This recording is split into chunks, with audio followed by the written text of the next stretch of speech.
अस्सलाम जी, मैं हूं सर रिजवान। आज हम पढ़ेंगे सेकेंड ईयर की एक्सरसाइज 6.4 के क्वेश्चन नंबर 3 का पार्ट 10। अच्छा, इस क्वेश्चन को आपको इंटीग्रेशन बाय पार्ट के जरिए सोल्व करना है। और जब भी हम इंटीग्रेशन बाय पार्ट के जरिए सोल्व करते हैं तो हम आइलेट रूल यूज करते हैं। तो आइलेट रूल में सबसे पहले आता है इनवर्स ट्रिग्नोमेट्रिक। तो हमारे क्वेश्चन में कहीं पे भी इनवर्स ट्रिग्नोमेट्रिक नहीं है, तो यानी कि ये तो हट गया। उसके बाद एल एल क्या चीज है, एल एन। तो कहीं पे भी एल एन भी नहीं आ रहा, यानी नेचुरल लॉग भी नहीं आ रहा, तो एल भी हट गया। उसके बाद एल्जेब्रिक है तो एल्जेब्रिक भी नहीं आ रहा, तो बैठ गया। तो पीछे रह गया ट्रिग्नोमेट्रिक और एक्सपोनेंशियल। तो हमारे पास एक फंक्शन ट्रिग्नोमेट्रिक है जो सबसे पहले आता है, उसको हम यू में डाल देते हैं। तो सबसे पहले आ रहा है हमारे पास ट्रिग्नोमेट्रिक यानी कि साइन बी एक्स। तो यहाँ पे आ जाएगा साइन बी एक्स। ठीक है, जो सबसे पहले आता है उसको यू में डाल देते हैं और जो बाद में आता है उसको डीवी में डाल देते हैं। तो उसके बाद हमारे पास क्या आ रहा है, ई की पावर ए एक्स आ रहा है और डी एक्स आ रहा है। ठीक है, ये वैल्यू कहाँ रहेगी, ये डीवी में चली जाएगी और साइन बी एक्स जो है यू में चला जाएगा। ये याद रखें, ई की पावर एक्स अगर आपके क्वेश्चन में कहीं पे भी आ रहा है तो हमेशा डीवी में ही आएगा, क्योंकि ई की पावर एक्स सबसे एंड में आता है। ठीक है, ई सबसे एंड में आ रहा है ना, तो ई की पावर एक्स सबसे एंड में आ रहा है तो वो कभी भी यू बनता ही नहीं, हमेशा डीवी में आता है। अच्छा, इसको इंटीग्रेट करेंगे, इसको डिफ्रेंशिएट करेंगे। यू का डेरिवेटिव होता है डी यू और साइन का डेरिवेटिव होता है कॉस बी एक्स, और फिर आगे बी एक्स का आपको फिर लेना पड़ेगा। ठीक है, तो ये हमारे पास क्या बन जाएगा, साइन का क्या होता है कॉस बी एक्स। लेकिन ये एक्स तो है नहीं, जिससे आपने एक्स समझा है उसका आगे आपको फिर डेरिवेटिव लेना पड़ेगा। ठीक है, अगर ये एक्स होता है तो मैं यहाँ तक छोड़ देता, लेकिन क्योंकि बी एक्स है तो आपको आगे बी एक्स के डेरिवेटिव से मल्टीप्लाई भी कराना होगा। बी एक्स का डेरिवेटिव क्या होता है बी, क्योंकि एक्स का तो डेरिवेटिव 1 है तो बी कांस्टेंट होने के से सिर्फ बी आ जाएगा। तो डेरिवेटिव हमारे पास क्या बन जाएगा, d u is equal to b, फिर इसका डेरिवेटिव लिया और फिर आगे लिख देंगे कॉस बी एक्स और dx। ठीक है, dx कहाँ से है, जो नीचे डिवाइड होगा तो वहां जाके मल्टीप्लाई हो गया। सर डी यू की वैल्यू आ गई, यू आ गई, अब v चाहिए। इसको इंटीग्रेट करेंगे तो क्या हो जाएगा v, और e की पावर ए एक्स का इंटीग्रेशन होता है e की पावर ए एक्स अपॉन ए। ठीक है, जिससे x समझा, भी देखिए a की पावर x है, x नहीं है, तो जिससे x समझा है उसके डेरिवेटिव से डिवाइड भी करेंगे। e की पावर x का इंटीग्रेशन क्या है, e की पावर x, लेकिन ये x तो है नहीं, जिससे आपने x समझा है, जिससे x समझा है उसके डेरिवेटिव से डिवाइड भी कर देंगे। तो इस तरह हमारे पास u आ गया, v आ गया, डी यू आ गया। तो हमारे हमें फार्मूले में क्या चाहिए, u v और v डी यू। पहले u चाहिए तो पहले u की वैल्यू डाल देते हैं। तो u की वैल्यू हमारे पास क्या है, साइन बी एक्स। तो यहाँ आ जाएगा साइन बी एक्स। ठीक है, u की वैल्यू डल गई। अब उसके बाद आगे v है, तो v की वैल्यू क्या है, e की power A x divided by A. ठीक है, ये v की वैल्यू है। फिर उसके बाद माइनस है, फिर इंटीग्रेशन का निशान है, फिर v की वैल्यू डालनी है। v की वैल्यू क्या है, e की power A x divided by A. ठीक है, फिर उसके बाद डी यू की वैल्यू डालनी है। डी यू की वैल्यू है बी कॉस बी एक्स और डी एक्स। ठीक है, सारी वैल्यूज पुट हो गई हैं फॉर्मूले के अंदर। ठीक है, ये फॉर्मूला था u v minus v d u, इसमें हमने वैल्यू पुट कर दी है। अच्छा, अब हम क्या लिखेंगे, पहले इस वाले को लिख लेते हैं। तो हमारे पास क्या हो जाएगा, e की power A x divided by A, आगे क्या है साइन बी एक्स। ठीक है, फिर है, अब यहाँ से कांस्टेंट बाहर निकाल लेते हैं, b और a कांस्टेंट है, इसको बाहर निकाल लेते हैं, हो जाएगा b अपॉन a। आगे क्या आ जाएगा, e की पावर ए एक्स और cos बी एक्स और आगे dx। ठीक है, अब b अपॉन a तो बाहर निकल गया, अंदर रहेगा e की पावर ए X cos B X dx। अच्छा, अब ये जो वैल्यू हमारे पास आ रही है इसका आपको दोबारा से इंटीग्रेशन लेना होगा।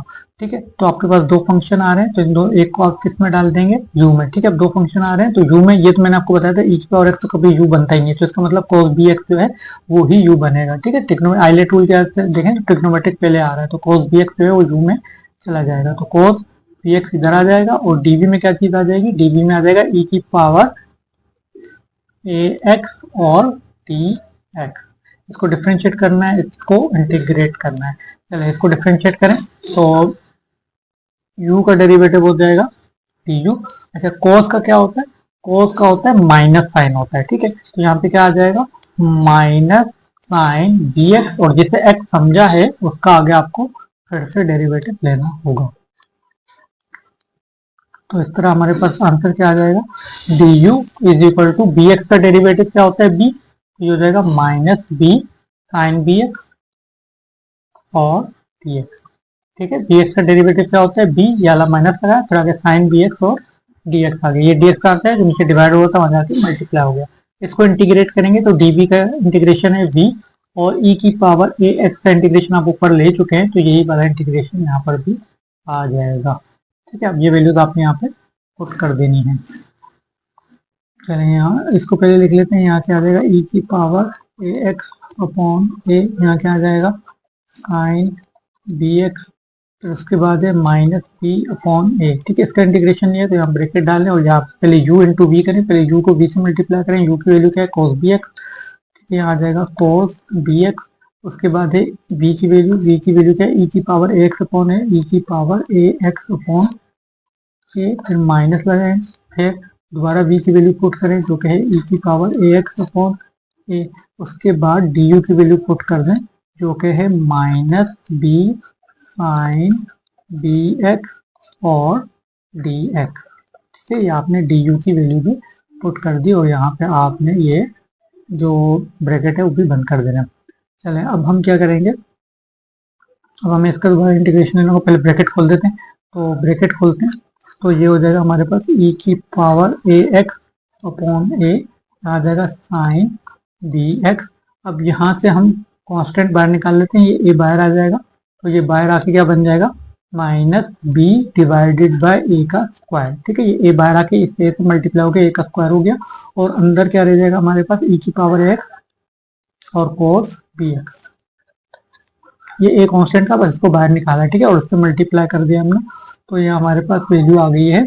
और उसके बाद माइनस माइनस प्लस हो जाएगा, इस वाले से मल्टीप्लाई कराना है तो ये माइनस माइनस क्या हो जाएगा प्लस, और ये देखिए अंदर भी माइनस है, तो पहले मैं इस माइनस को जब बाहर निकालूंगा तो ये माइनस माइनस प्लस बनेगा और ये प्लस माइनस दोबारा से माइनस बन जाएगा। ठीक है, और यहाँ अंदर से भी कांस्टेंट बाहर निकाल देते हैं। ठीक है, यहाँ से भी ले आते हैं, यहाँ से भी निकाल देते हैं। यहाँ बी और ए है, ठीक है, यहाँ से कांस्टेंट कौन सा बाहर निकलेगा, बी निकलेगा और यहाँ से ए निकलेगा, तो यहाँ आ जाएगा बी अपॉन ए, और यहाँ से जब मल्टीप्लाई कराऊंगा तो बी अपॉन ए इधर भी है, इधर भी बी अपॉन है, ये दोनों मल्टीप्लाई होके क्या बन जाएंगे बी का स्क्वायर अपॉन ए का स्क्वायर। ठीक है, मैंने क्या किया इस वाले से अंदर से भी कांस्टेंट बाहर निकालने, उधर से मल्टीप्लाई भी कराया, ये बी और ए दोनों कांस्टेंट से अंदर, इसको बाहर निकाल दिया मैंने। यहाँ पे क्या आ गया बी और ए आ गया, बी अपॉन ए आ गया। फिर जब मैंने बी अपॉन ए को बी से मल्टीप्लाई कर दिया तो स्क्वायर हो गया, B square upon a square बन गया। ठीक है, और अंदर क्या रह गया हमारे पास e की पावर ए एक्स रह गया हमारे पास, ये a बाहर निकल चुका है और b भी बाहर निकल चुका है, तो अंदर हमारे पास खाली रह गया साइन बी एक्स और डी एक्स रह गया। ठीक है, मल्टीप्लाई हमने करा दिया। ठीक है, साइन भी हमने करा दिया क्योंकि ये माइनस माइनस प्लस हुआ था और फिर ये प्लस दोबारा इस माइनस मल्टीप्लाई होकर दोबारा माइनस बन गया। अब आप देखें कि जो आपका क्वेश्चन था, ठीक है, क्वेश्चन हम इस क्वेश्चन का इंटीग्रेशन ले रहे हैं तो हम इसको क्या बोल देंगे आई बोल देंगे। ठीक है, इससे पहले क्वेश्चन में भी हमने इसी तरह किया था कि जो क्वेश्चन हम सोल्व कर रहे थे उसको हमने आई ले लिया था, और ये जो है अब देखिए बिल्कुल क्वेश्चन जैसा बन गया, ई की पावर एक साइन बी एक्स, ई की पावर एक sine b x d x. ठीक है, तो ये जैसा क्वेश्चन था वैसे ही हमारे पास यहाँ पे बन चुका है। तो ये वैल्यू हम यहाँ पे इसकी वैल्यू उठा के यहाँ पे पुट कर सकते हैं, यानी कि ये आई के इक्वल है तो यहाँ पे भी हम आई डाल सकते हैं, और ये पूरा जो सोल्यूशन है आई का है। ठीक है, आई के क्वेश्चन आई के इक्वल था तो उसका सोल्यूशन भी किसके इक्वल होगा आई के, तो ये पूरा आई के इक्वल है, तो यहाँ पे भी आप एक आई डाल सकते हैं और इसकी जगह पे भी आई आ सकता है। तो चलिए क्वेश्चन लिखें, आ जाएगा sine b x minus b upon a square, और यहाँ आ जाएगा ई की power A x cos b x minus b square upon a square, और इसका क्या आ जाएगा आई आ जाएगा। ठीक है, पूरा आई के इक्वल है, ये था ना, ये पूरा आई के इक्वल था तो यहाँ आई आ जाएगा और इज इक्वल टू भी आई है। ठीक है, और हम क्या करेंगे, हम इसका इंटीग्रेशन ले लिया तो आगे प्लस सी भी डाल देंगे। ठीक है, C1 डाल देंगे यहाँ पे। ठीक है, C1 इसलिए डाला है क्योंकि अभी ये कांस्टेंट आ गया, ये कांस्टेंट मजीद चेंज भी होगा, इसलिए हमने C1 डाल दिया। अब यहाँ पे क्या आ रहा है ए स्क्वायर आ रहा है, ए स्क्वायर यहाँ पे भी आ रहा है, यहाँ पे ए आ रहा है, तो हमने इसका एलसीएम लेना, तो इसमें ए स्क्वायर है, इसमें स्क्वायर, इसको भी ए स्क्वायर बना लेते हैं, तो ए से मल्टीप्लाई और डिवाइड करा देता हूँ। तो अगर मैं इधर ए से मल्टीप्लाई और डिवाइड करा दूँ तो इसके पीछे ए आ जाएगा। ठीक है, यहाँ पे क्या आ जाएगा ए आ जाएगा, देखिए मैंने ए से मल्टीप्लाई करा दिया और ए से डिवाइड कराऊंगा तो ये ए स्क्वायर बन जाएगा। ठीक है, मैंने नीचे भी ए से मल्टीप्लाई कर दिया, ऊपर भी ए से मल्टीप्लाई कर दिया, तो ये नीचे ए से मल्टीप्लाई किया तो ए स्क्वायर हो गया। ऐसा इसलिए क्या ताकि सबके नीचे ए स्क्वायर आ जाए। अब हमारे पास यहाँ पर भी जो है ये C1 है तो इसको भी मुझे ए स्क्वायर से मल्टीप्लाई कराना पड़ेगा। ठीक है, ताकि एलसीएम ले सकूँ, ये ए स्क्वायर है तो इधर भी ए स्क्वायर आ जाएगा। नीचे हम ले लेते हैं, सबके नीचे ए स्क्वायर आ रहा है तो नीचे ए स्क्वायर लिख देते हैं, तो नीचे आ जाएगा ए स्क्वायर। अब जब एलसीएम जब नीचे सेम आ जाते हैं तो ऊपर वाला हम सिंपली प्लस माइनस कर लेते हैं, क्योंकि अब नीचे जितने भी टर्म्स हैं वो सेम आ चुके हैं। यहाँ पे स्क्वायर आ गया तो यहाँ क्या आ जाएगा ए ई की पावर ए x sine b x minus आगे माइनस का निशान लगाएंगे, बी एक ई की पावर ए एक्स कॉस बी एक्स, फिर माइनस का निशान लगाएंगे, a square b square I आ जाएगा, फिर उसके बाद प्लस का निशान लगाएंगे, ए स्क्वायर सी वन आ जाएगा। ठीक है, और ये स्क्वायर नीचे स्क्वायर जो है मैं एलसीएम ले लिया। अब ये स्क्वायर डिवाइड में हमारा जाके इससे मल्टीप्लाई हो जाएगा। ठीक है, यहाँ पे आई था तो ये स्क्वायर जाके इससे मल्टीप्लाई हो जाएगा। ठीक है, यहाँ डिवाइड हो रहा है मल्टीप्लाई हो जाएगा। तो यहाँ हमारे पास आंसर क्या आ जाएगा, ए ई की पावर ए x sine b x minus b डालेंगे ई की पावर ए एक्स कॉस बी एक्स, तो उसके बाद माइनस का निशान डालेंगे, बी स्क्वायर आई, फिर plus a square c one is equal to a square I. ठीक है, ये स्क्वायर जो डिवाइड में तो वहाँ जाके मल्टीप्लाई हो गया। अब ये चूंकि माइनस में है वहाँ जाके प्लस हो जाएगा। करना है नेक्स्ट स्टेप में हम यहाँ से ई की पावर एक्स जो है वो कॉमन ले लेते हैं। ठीक है, तो यहाँ से जब हम ई की पावर एक्स कॉमन लेंगे तो ये हमारे पास क्या आ जाएगा, ई की पावर एक्स हमने यहाँ से क्या ले लिया, कॉमन ले लिया, तो अंदर क्या रह जाएगा, अंदर रह जाएगा ए साइन बी एक्स। ठीक है, माइनस ये बी रह जाएगा, minus b cos b x, cos b x. ठीक है, ये हमने कॉमन ले लिया और इस माइनस को बना के प्लस कर देंगे, और यहाँ पे क्या रह गया, plus a square c one रह गया, और ये जो माइनस का था ये वहां जाके क्या हो जाएगा, प्लस हो जाएगा, ए स्क्वायर आई। पहले इसको लिखा, फिर ये माइनस को प्लस करके प्लस बी स्क्वायर आई हम लिख देंगे। ठीक है, अच्छा अब हमने आगे क्या करना है, यहाँ से कॉमन लेना है, इन दोनों में आई कॉमन है तो यहाँ सब कॉमन ले लेते हैं। ठीक है, तो अब अगले स्टेप में हम क्या लिखेंगे, ई की पावर ए एक्स ब्रैकेट में a sine b x minus b cos b x, फिर plus a square c one is equal to, यहाँ से अब क्या कॉमन लेना है, आई। जब यहाँ से आई कॉमन लेंगे तो अंदर रह जाएगा a square plus b square.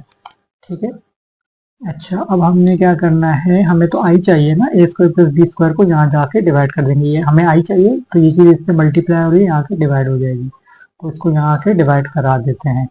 तो ये हमारे पास क्या बन जाएगा, ये बन जाएगा ई की पावर ए एक्स डिवाइड में क्या आ जाएगा, ये a square plus b square divide में आ जाएगा, a square plus b square divide में आ जाएगा। ठीक है, ये इधर मल्टीप्लाई हो रहा था, इसको यहाँ डिवाइड में ले आए, यहाँ करेगा a sine b x minus b cos b x plus a square c one के नीचे भी आ जाएगा, a square c one divided by a square plus b square is equal to I. ठीक है, जो चीज़ यहाँ मल्टीप्लाई थी वो डिवाइड में इस टर्म के नीचे भी आ गई, इस टर्म के नीचे भी आ गई।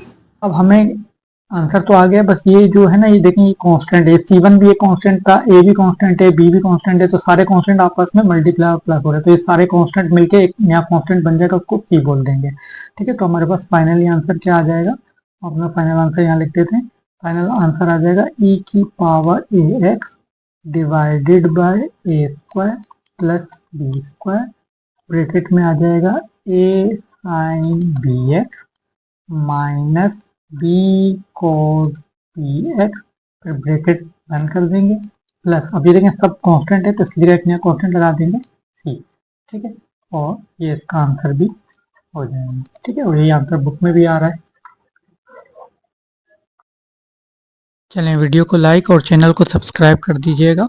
इसके अलावा अगर आप चाहते हैं कि मैं किसी और टॉपिक पे वीडियो बनाऊं तो आप मुझे कमेंट में बता दीजिएगा, मैं उस टॉपिक पे भी वीडियो बना दूंगा। Thanks for watching.